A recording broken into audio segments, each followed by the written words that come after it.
Okay.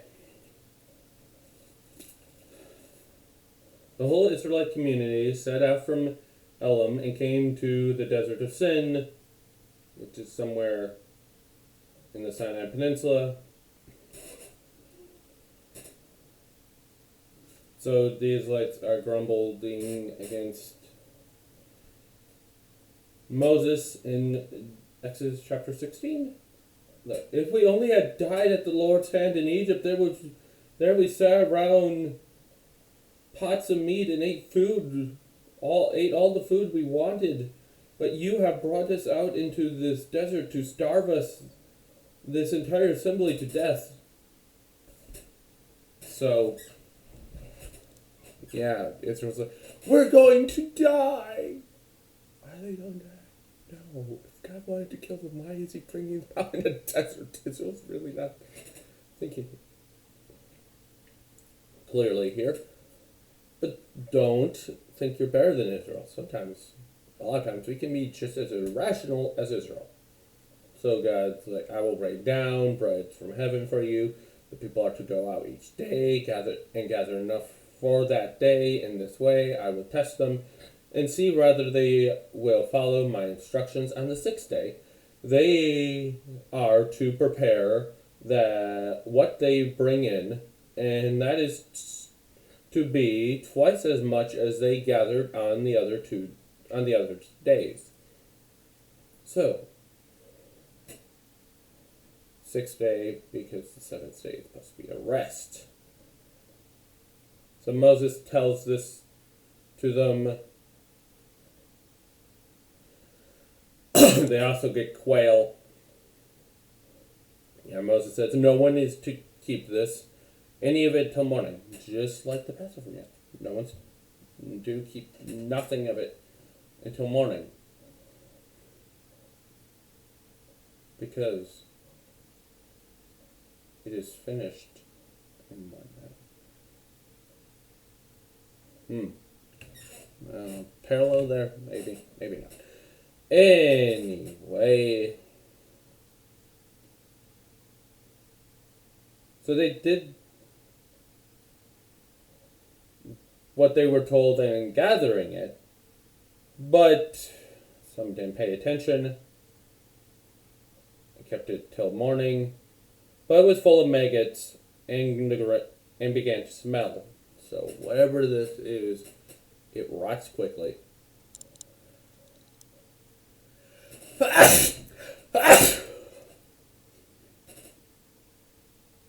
Kind of like a corpse.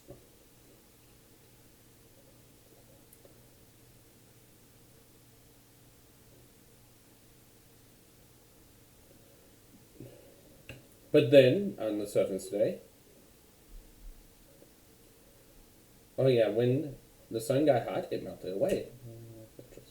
In the seventh day, the Lord Moses told them about how is the Sabbath, a whole day of rest to the Lord. So bake what you want to bake and boil what you want to boil, save whatever is left, and keep it till morning. And so they did, and it did not become stale and full of maggots. So 6 days you are to gather it, but on the seventh day, the Sabbath,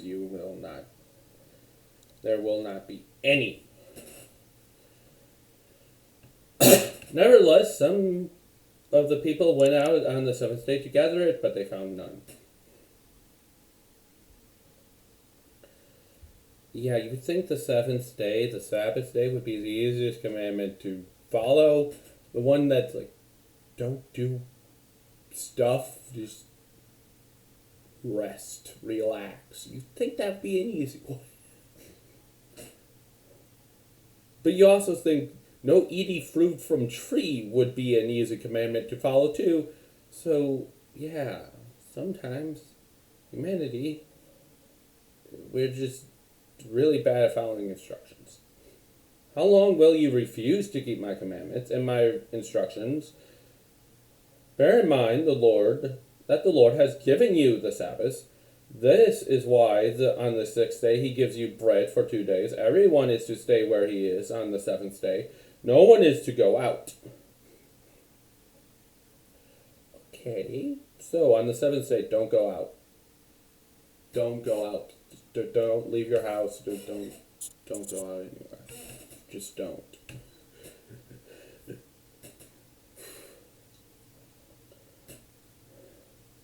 Oh yeah, the people called the bread manna because it was white like a carner seed and tasted like wafers made with honey.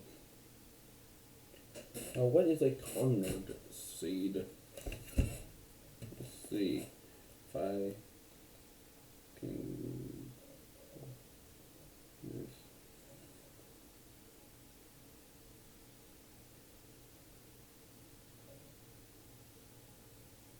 Okay, that's what cardinard is. It's this plant.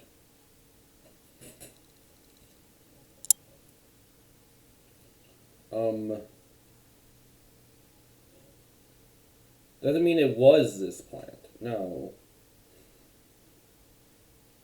Now, what was the manna? It could have been. Some people think it's a type of mushroom. Oh, yes. Here's the cardinal seeds. Here's not a very good picture. But here's what it is. So it was sweet, and it looks like that. What is it? Manna means what is it?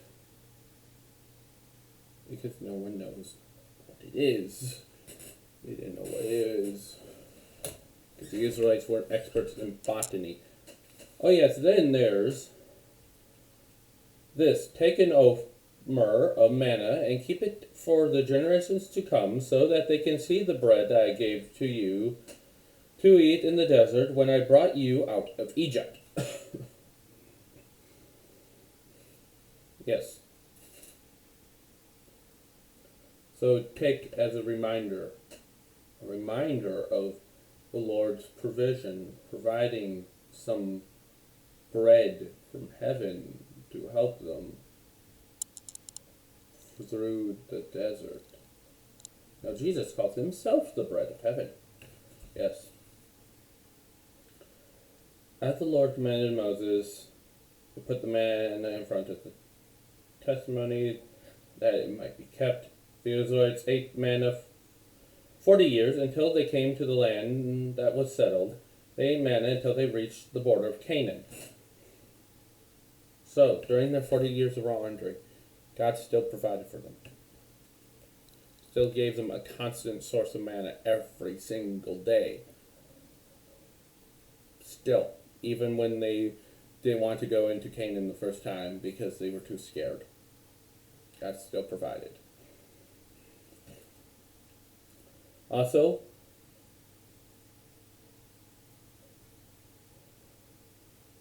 they stopped eating manna when they got to Canaan. So there is no more manna anymore. None.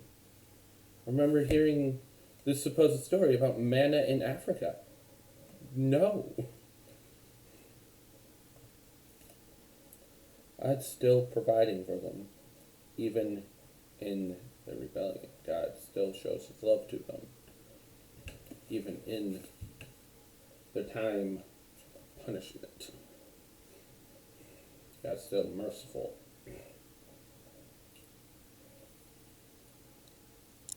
Yeah. So next up is water from the rock. Also, yeah.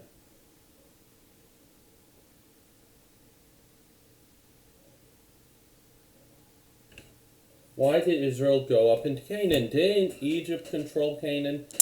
Kind of. They had enough control that the Canaanites couldn't really rebel. but they're about to lose a bunch of control and a bunch of Canaanites, and where the Israelites went, the Egyptians really didn't have much control.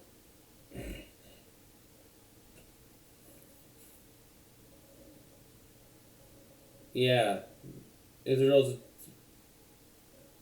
again a great coincidence of timing that no one in Babylon would even know about. Anyway, see you for the next video Saturday.